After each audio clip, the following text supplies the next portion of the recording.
Welcome to the second half of Early Exchange, where we try to shape policy and advance development through the quality of conversations that we come up with. There have been reports that a certain firm has been importing substandard petrol, and then questions about the quality of product that comes into the country and its effect or potential damage that has caused to petrol run engines comes to mind. While the Nigerian federal government has opened up investigations into these allegations, the firm has also denied importing substandard products, defending the quality of the products that has been imported into Nigeria. At the center of all of this is Malta Bending Plant. And of course, we'll be joined by analyst who is an engineer, Igbini Odafe Emmanuel, engineer Igbini Odafe Emmanuel, will be giving us some insight into the allegation, the potential impact of importing hazardous or substandard petrol into the country, and of course, the effect it will have in the long run. We'll take another momentary detour. When we get back, we'll be speaking with the our analyst on the program. Stay tuned. The Commissioner for the Environment and Water Resources, Tokunbo Lawal, had given an assurance there was a plan for the space and that it would not be left alone. He was quoted as saying that all shanties, dwellers, traders, settlers, and abandoned vehicles under Balinde Bridge must vacate the area by Thursday afternoon on February 22, 2024, as enforcement will commence on the early hours of Friday, February 23. But the commissioner has not kept to his words. Mr. Lawal stated that the government was set to sustain a clean and safe environment and that in a couple of months the Lagos State Parks and Gardens Agency, last park, will move in after the deadline to commence work on beautifying and landscaping the Obalinde, Akmogbo and Ebuteru under bridges. However, this reporter can confirm that commercial activities have returned to the area under the bridge, including joints for smokers and probable nighttime robbers. Settlers have started building structures, while ram traders have converted a portion of the space into a livestock market. Also, the drainage is filled with refuse of all sorts. When I contacted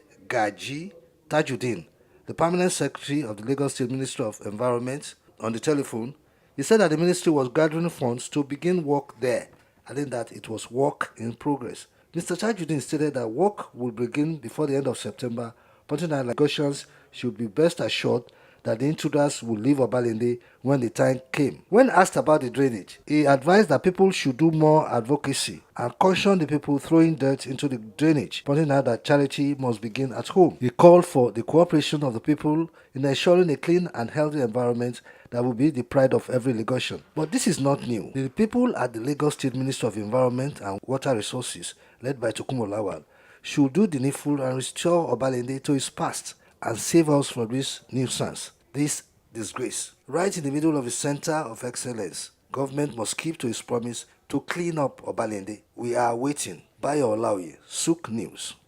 Glad to know that you're still tuned into SOUQ News Television. Temple Bara right here. And of course, I do have a partner in progress, shaping policy and advancing forward, Blessing Hichia.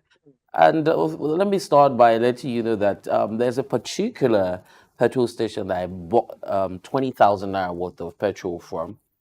And I had the car parked because I normally use the vehicle during the weekend. And I had it parked for the length of period I normally would leave it to use it maybe on Saturday and Sunday for events and all that when the traffic is less. You know how Lagos can be. I found out that the petrol had dissipated or something or evaporated. I'm serious. That's something. And then when I So bought from 20,000 naira worth of fuel should give you a little over 20 liters, well, yes, given the current cost of a liter of petrol. Exactly. And if you buy at say 500, from the big marketers, maybe NNPC, you might be getting almost two times like that number. So almost 35 liters or thereabout. And I realized, I don't know if it's because I bought from. Hold on. So you filled your car and parked it. And No one access to your keys. So the question of did someone drive your car without you knowing doesn't even arise. yes, And at the time you wanted to use the car, you discover that the fuel had somehow managed to leave your car tank. I don't know. I think we should ask Engineer Igbini what the possibility of Okay, that. what Maybe happens we're in that ignorant case? or something. Okay, so we do have Engineer Igbini Odafe Emmanuel. Good morning to you. I don't know, that cracked you up. But then let me start off by asking you, Engineer Igbini. At some point, right, we realized that the color of petrol changed. At some point, it was deep, sort of red, and then changed to lemon, and now it's a little bit wide. I mean, not completely as deep colored as it used to be. But you get a white gallon of 4 liters and you buy petrol, the petrol color is distinct, right? And then there's something they say on the street: if you put your hands inside, and your hand dries up really quickly, you know, like that's a good product. But then, how can you even identify what the good petrol or fuel product is? Let's start off from there. The color, or I mean, is that still consistent or not? Thank you very much. Good morning. The color is naturally very important. But like you said, once you dip your hands into a petrol, it's expected to evaporate almost immediately. You feel the harshness. So it tells you that this one is a better quality of fuel because it needs to be highly inflammable for it to combust very well. So that is how you also know as a layman without waiting for measurement or quality test. Of petrol products into the country. There are different independent marketers and importers of petrol, but at a point where it gets to the different fuel stations or filling stations, as we call them, sometimes it's different. If there are different reports from customers. If it's not that, the quantity, maybe somehow the meter they use have been adjusted. So when you think you're buying 5 liters of petrol, for instance, what actually gets into your car, maybe like 3 liters or a bit more than that, but not up to the 5 liters. So in some way, customers seems to be shortchanged. But the quality of the fuel, now, this color you just talked about not actually being enough to ascertain the quality of the fuel, but how can one, from a layman's point of view, ascertain if the petrol that you're buying is of good quality? Whose responsibility is it to check that petrol products coming into the country is of a good standard? Well, according to the Petroleum Industry Act 2021, it is purely the responsibility of what we call the Nigerian Midstream and Downstream Regulatory Agency. It used to be under what we call Department of Petroleum Resources that monitors both upstream and downstream. So, but now it's the responsibility of that authority as per the PIA. So if any product coming into this country is below standard, the chief executive of that authority should be held responsible. No one else. Engineer Odafe, you've talked about the responsibility of the petroleum, of course, midstream, downstream sector. But then, are there evidences supporting, first and foremost, we need to ascertain that we do even have substandard petrol coming into the country? Are there evidences supporting this? Well, I listened to the conversation when Alhaji Aliko Dangote and his top management, if you like, blew the whistle on the NUPROC, that is the Upstream Regulatory Commission, and then the Down and Midstream Authority. When their controversy started, which was quite good for this country because we were able to know some of the funny things that the certain persons have been doing against the overriding interests of Nigeria. And so there was this allegation of substandard product imported into the country, or that the Dangote refinery is not yet ready to produce a standard petroleum product. In fact, according to the head of the downstream and midstream regulatory authority, they said his products are below, and that's why they've not given him a certification to go ahead. Now, what we have is that the sulfur content was so high at a particular time, even by Dangote. I think Dangote himself admitted the fact that he was given concession by the same regulatory authority to refine and sell to Nigerians such kind of substandard petroleum product. But that he said what he's committed to do is gradually improving on it and reducing the sulfur content. You know, sulfur, when it reacts with water, it forms hydrofluoric acid, and that is not good for any metal. And you know, your cars or your engines in general, they are metals. And so when you now have them exposed to acidic compound like that, it corrodes. And if you know how the internal combustion engine works, it begins to affect your top cylinders. It also affects your piston and rings. And once that begins to happen, so many things become serious with your car malfunctioning. For instance, if your rings are now being badly affected, of course, it means there's corrosion and they begin to see some blue smoke from your exhaust pipe, which means your oil is leaking into the combustion chamber, and then the indication you see, it's a bluish smoke. Then if it affects your top cylinder, of course, it means that the performance of a car will be very poor, it will be erratic. And then when you are driving, it's no longer smooth. And what you see sometimes is blackish color of your exhaust, gas from your car or your engine generally, And then sometimes you can also perceive the smell of sulfur. This thing, sometimes it smells like rotten egg, and it can also irritate the eyes. So there are so many things, and if you inhale it, God help us. And so if this happen sometime in this country under this PIA and their boss, and then also Dangote was part of it, then it means it's very unfortunate that Nigerians were exposed to this kind of situation by the same people who ought to be more interested in our safety of our lives.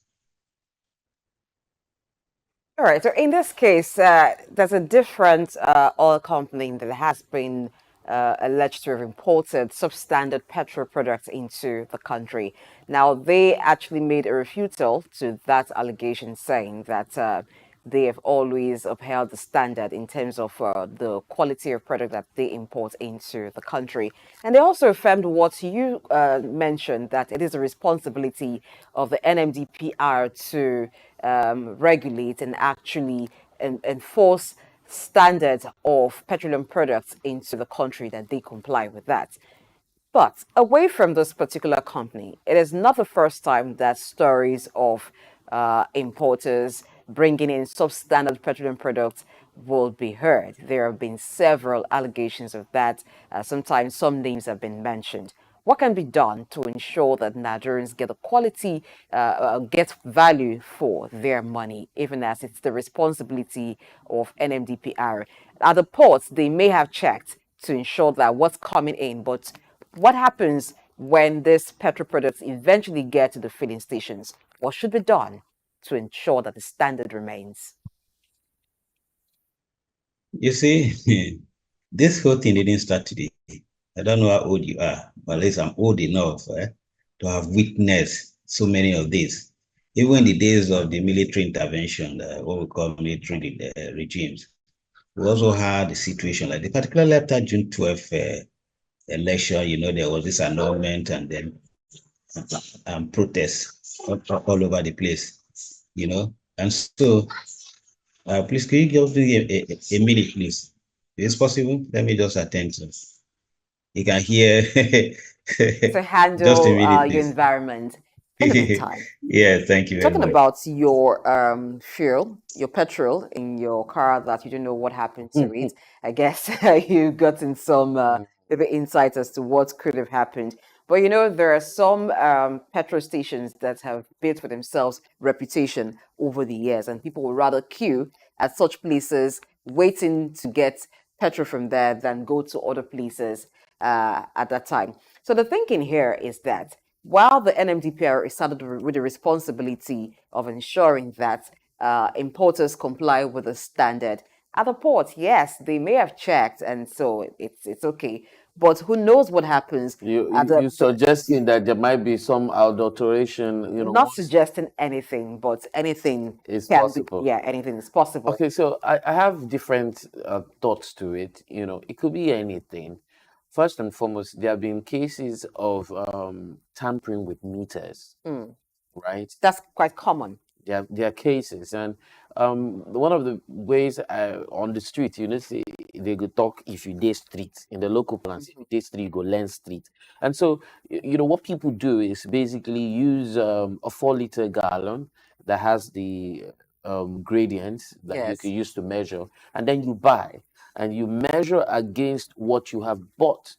So if you have bought a 4 liter and it's not coming up to the 4 liter, usually never does come up to 4 liter. But there's some cases where it's manageable. You say, this is good enough, right? And then you're seeing it there because at some point, if you complain, they say, do you realize that if this your gallon is not new, that air and all that, it might have expanded? I heard this stories before, how they tell you that, the newly produced gallons, those ones are the exact 4 liters. Yes. That the ones of old are bigger. Elastic, So you wonder, elasticity has taken since place. when did measurements change? Well, there's another side to it though, and that is the fact that there are different qualities to petrol. So you watch a foreign movie and you hear lead and unlead, and I'm thinking maybe that's what will drive the conversation to with engineer Igbini Odafe E. But So you you had had the question. Yes, you to had the respond question. to. Thank you for joining back Yes. with us in the conversation. Now, to the question, what should be done to ensure that if products come in wholesome, they remain that way even at the point of being dispensed to the end user? Yeah, that I was saying, even during that period after the June 12th controversy, this country was shut down completely. I work for one of the leading multinational oil companies, Total Energies Nigeria Limited. So, and I was a labor leader then. So the whole country was actually shut down, re-shut down, And then in between, people, all this thing we do, it's just, I don't know how to describe us. So this racketeering and all this manipulation has been long, long before now. And it appears that because we are not dealing brutally with those who are involved, many of them call themselves marketers. If I have to engage so many of them in worry here, who are my friends, and I kept talking to them that this is not right. So it's been long gone before now. It's not something that is just happening. We're just that somewhere along the line, those who are privileged to be in charge of managing our country have not found the moral authority and above all the patriotic commitment to deal brutally with these persons and make them understand that you cannot, for your selfish interests, jeopardize the collective interests of this great country. An oil producing country, don't forget the fact that I keep saying it. We are so blessed. Nigeria is not just a crude oil petroleum producing country and export country. We produce what we call sweet crude, which means the sulfur content is very, very, very low. Okay? And it's not heavy. So this is a product that is selling so much, very high across the globe. So we have no business discussing leaded fuel at all. All this leaded fuel are fuel imported from outside this country, especially from sources that are having the issue of what they call SOUQ crude. The sulfur content and all manner of impurities are there. It's not their fault, but that is the nature of the crude oil that God blessed them with. So they have to battle with it. And trying to refine such kind of petroleum into, pure products like we naturally should have in Nigeria. It costs so much because the refinery, the kind of refinery they have to build will be more complex and more expensive So that is why sometimes if you are not careful, because they also want to cut down, don't forget, I keep telling people, this thing we talk about corruption. Corruption is not our problem. It's not. In fact, the more we fight corruption, the more we are unable to fix our problems. I tell you, if you like accuse me of promoting corruption, I don't care. But I've understood global politics. There's corruption all over the world. Those countries that are telling you every day that, oh, Nigeria is highly corrupt, the Americans, the UK, they are worse than us. But that's what I realized in the course of my interaction globally, and that is patriotism. And I have said it so many years ago that what is missing in Nigeria is patriotic corruption, not corruption itself. The more you fight corruption, quote me All right, today, so I today is, was talking so what with I'm trying to say is that, Blessed, and I said sometimes when you're exposed to conversations with people who are outside Nigeria in more developed countries, and then you hear there are different types of fuel, there are different grades of petrol, and I wonder why we do not have that here, especially considering the fact that these cars are not manufactured in Nigeria, manufactured outside Nigeria, importing into Nigeria, and so they have certain specification. It also stems from the fact that most people don't buy their vehicles brand new, and then you don't get to see the manual of your car to know that there's a certain grade of fuel that you need to use in that car. And so, if we had to go with that assumption or that assertion, how then would you know what grade of fuel that is sold in the different petrol stations? Because the issue of substandard could just be an issue of double standard, or could just be an issue of multiple standard. Because what is standard for this vehicle A might not be standard for vehicle B or vehicle A engine. What can work with vehicle A without an issue might not work with vehicle B. And so, how do we even straighten this out? Because apparently you've talked about the persons who are responsible for this, but then it doesn't feel like we have a grading system. no, before now, let me give a bit of history.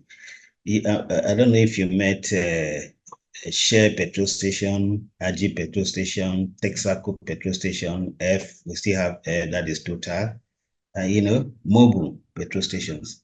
These were actually stations operated by the same international oil companies that are in joint venture. In fact, it was a policy of government that if you are interested in the upstream sector, extracting or exploiting a petroleum product, petroleum, you should also be interested in making sure that you help you establish and get involved in the downstream. Now, during that period, we used to have what we call super. It's all about the octane rating. The higher the octane rating, the more you enjoy the performance of your vehicle because the consumption of your petrol will be lower. Okay, that is purely what it is. And so, even the places you call developed countries, they all still have this graded. They have the super, they have the regular, and like that. So, you go to the pump station. It depends on how much you are ready to dispense with your hard-earned money. So even in UK, US, today is the same thing. So you go to the filling station, the choice is yours. You can go and get a high-grade petrol. You pay more. But if you set it for the regular, you pay less. At the end of the day, it is that the performance you've got, because if you pay higher for super graded PMS, it means you are going to consume less. So that way, it's not a big deal. The fact is that there's a minimum standard of petroleum product that should be allowed. In Nigeria, our local refineries were doing very well. We didn't have problem of that super or regular. Like I said, our crude oil is sweet, very sweet. With me, we don't have this kind of impurities that we need to bother with. But you see, over there they do have, and so it costs more for the refineries to produce super grade PMS, and that is why they charge you more.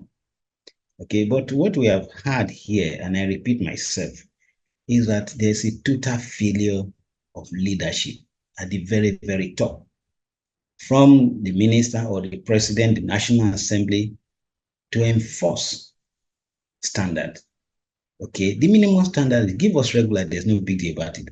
In Nigeria, our refineries, we don't need to be bothered. Whatever they produce is good enough to go. It is this one they import from wherever they import them, whether it's in the US, in Venezuela, in Malta, just Saudi, wherever they go. That is where this whole issue comes from. And that is why I keep insisting that our refineries should work. Oh, Engineer Igbini, feels like we do not have you connected. But then, Blessing, I had something on my mind that I wanted to bring up, and that's the fact that if you're saying our crude is sweet, right? And we do not have the impurities noticed in some of the crude oil in some other countries, then does it mean that when we export crude, we're not tracking the crude Or we're not buying petrol from the same countries we to will whom we export sell to? crude So it means we just give out our sweet crude to and anybody. buy, buy impurities from any other person. And so, what's the correlation? We're hurting ourselves to hurt ourselves. So that's what happens when you major on selling off primary products without exploring to get the value chain from that product. Yeah. If we were refining by ourselves, then the issue of who sells Back petroleum to products to you would not be there. So because you have the crude, and so you refine and get whatever you want from it. You get your diesel, you get your petrol fuel from it, everything you want from it. But since we just sell and buy the refined product from any country that is willing to sell to us, then we can not be sure what we'll get. But I think perhaps maybe there's a way through this. It might not be with the refineries because we know the issues that have happened with having Nigerian refineries work, even the private refinery, the setbacks that is also facing. All right, good to have you back with us, Yeah. Engineer Igbini. But Network. looking at the issue now, we do not have refineries working at the moment. Even the Dangote refinery that Nigerians were hoping would save the day is suffering some setbacks. But there was a time the NNPCL was the sole importer of petroleum products. Should we be looking at going back to that if we have one sole importer?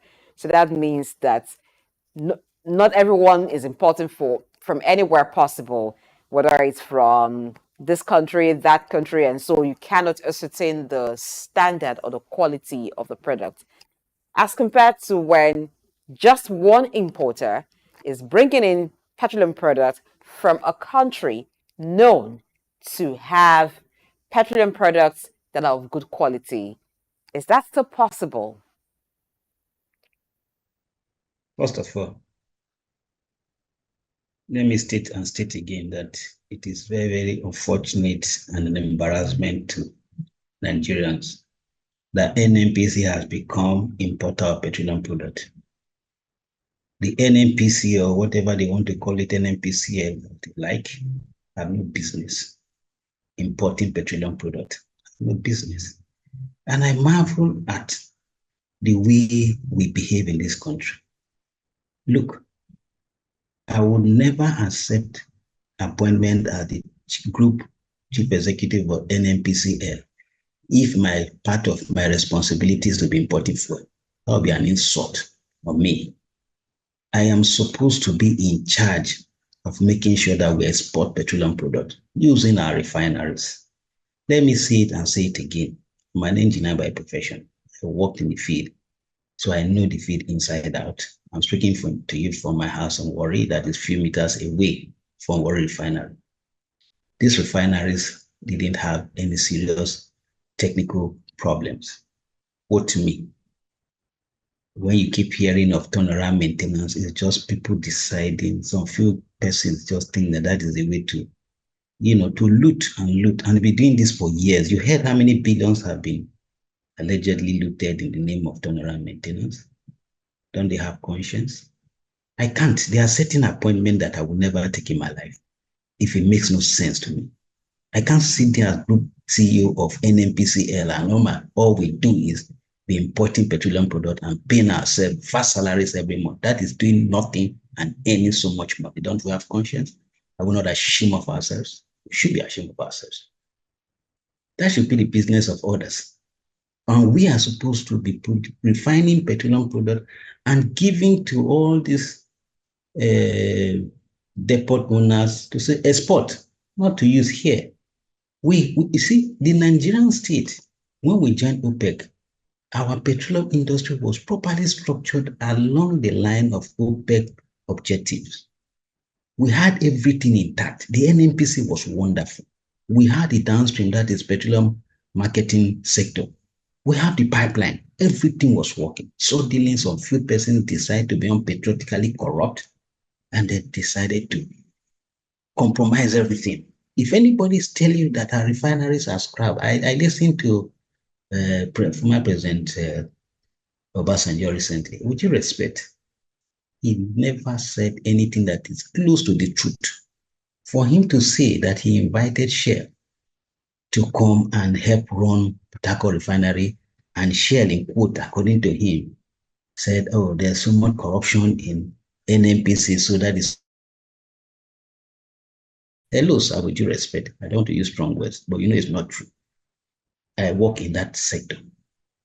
The corruption in the IOCs is far, far more than the corruption in even the NNPCs. He was not telling Nigerians the truth. And he said, oh, the refineries are not good at all, they are scrap. How does it be? If they Now are scrap, that yet we they have a sold it to. situation where no refinery in Nigeria is actually producing fuel, what should we do at this point in time? We're still They should importing, produce. and it looks like in the very near future that's going to be the case. What can be done to No. take care of the issue of importation of substandard fuel? It's not just for a petrol or diesel, even for those who use gas, the liquefied natural gas. So you get you get to fill your cylinder from a particular dealer or retailer.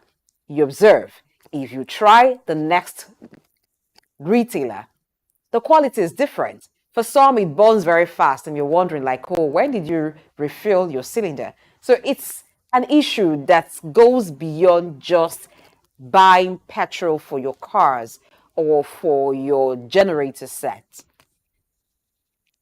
For many years ago, I have consistently, I'm talking about over 20 something, 25 years, I have consistently written, articles talking about how to fix our petroleum sector. I've been on TV, radio stations talking about this.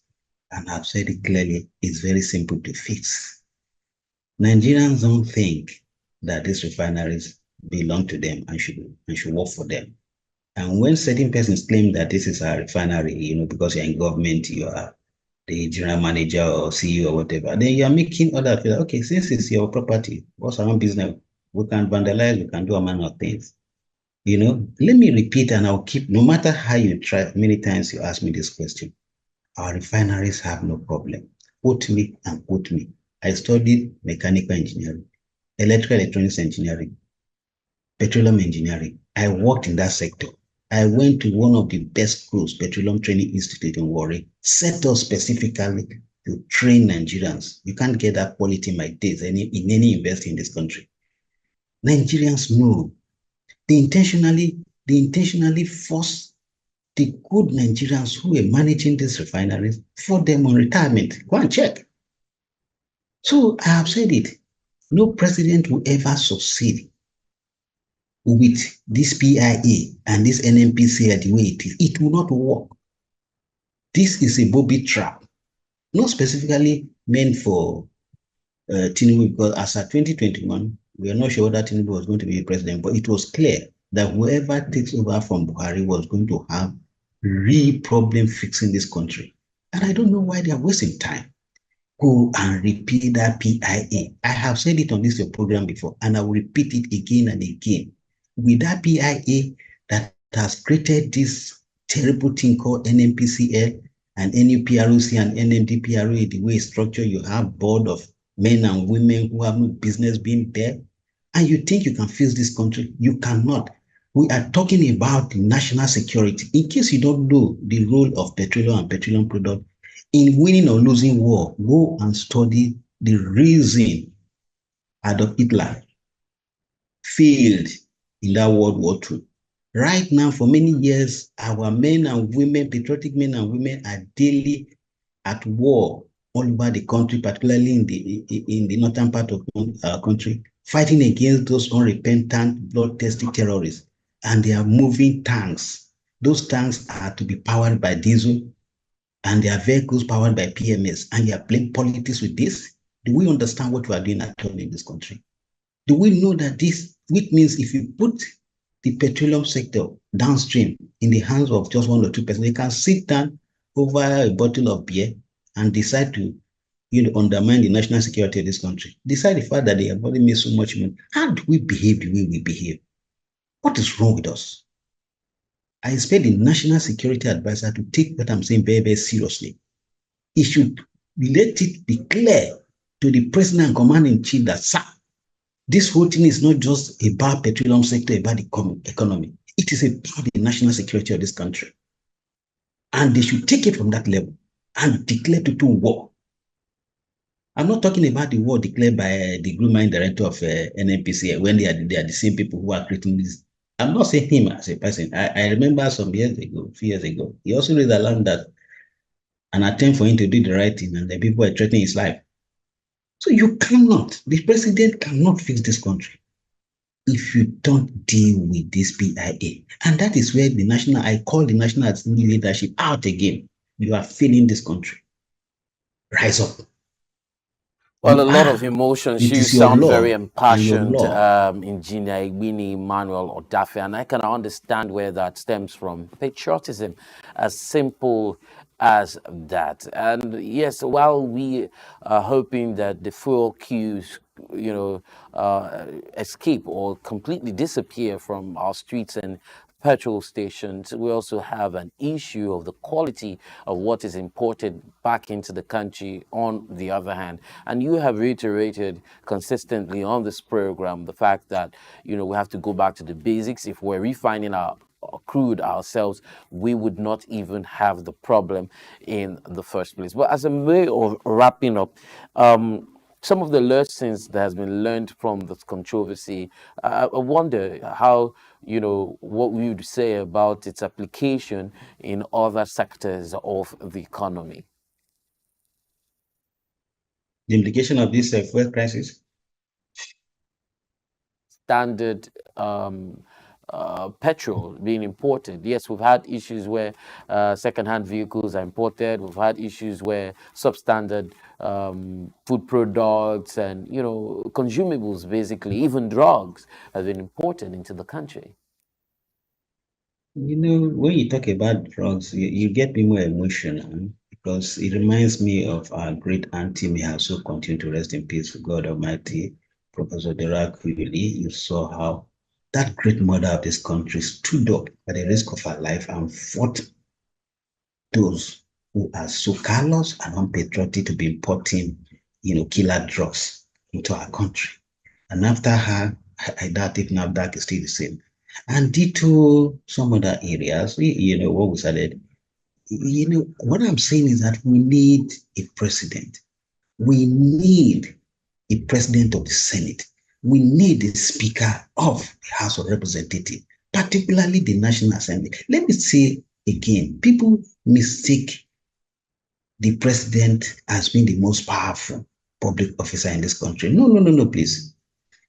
The president of the Senate and his colleagues in the Senate, the Speaker of the House of Representatives and his colleagues in the House of Representatives are far, far more powerful than the president. That is why in Section 134 of the Nigerian Constitution, they have the power to call out the president. And if the president refuses, they can impeach the president, whoever the president is. So I don't know how.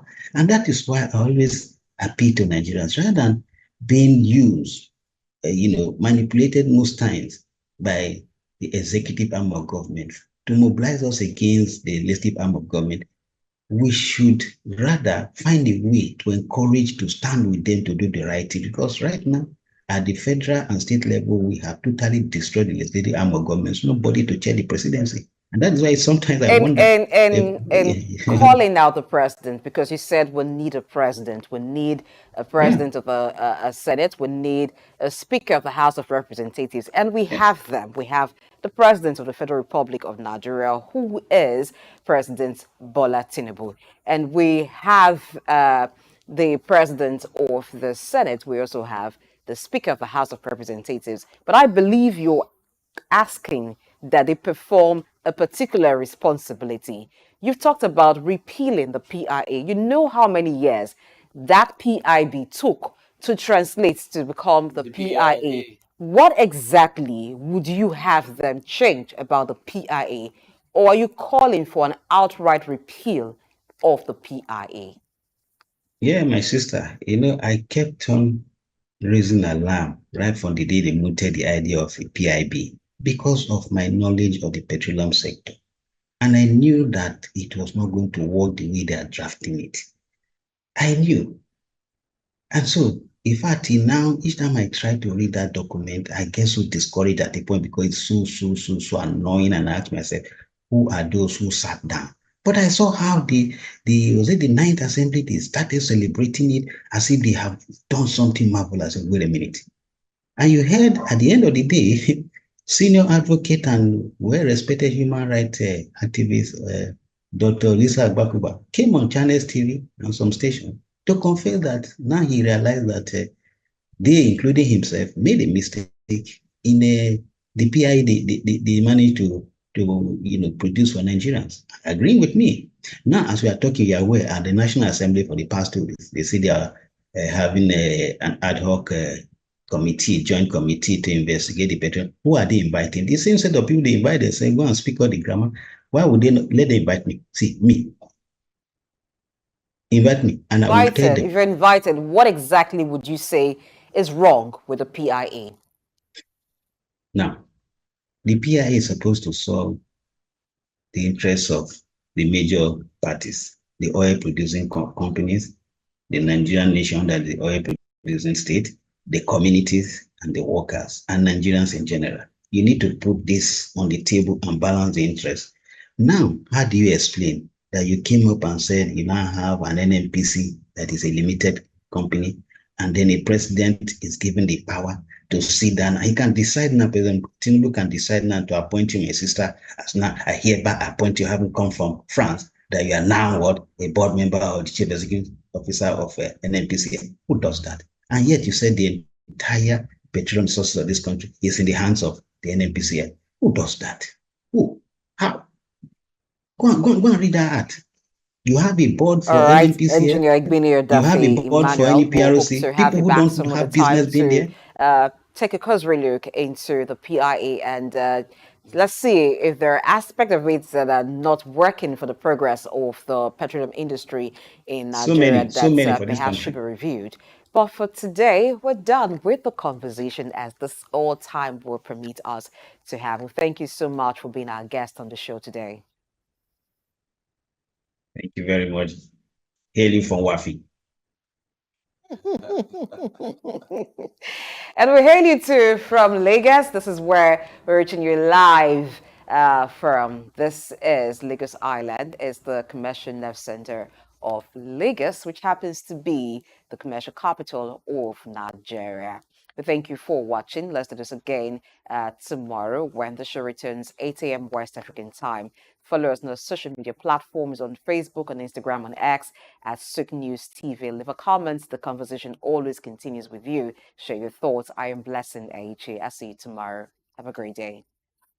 Well, I might have to add that, of course, we are in the tallest building in West Africa from the 16th floor. That's where we're broadcasting from. And we ask you to join us on our various social media handles, SOUQ News Television, on YouTube, Instagram, Facebook, Twitter, that's X, and I mean, all you can get to find yourself, we might just be there. My name is Tempo Barra. Many thanks to those who have ensured that you can receive us crisp, loud, and clear. Till we come again tomorrow, 8 a.m. West African time. Stay tuned, and don't forget, Market Insight is up at 11. Au revoir. Bye-bye.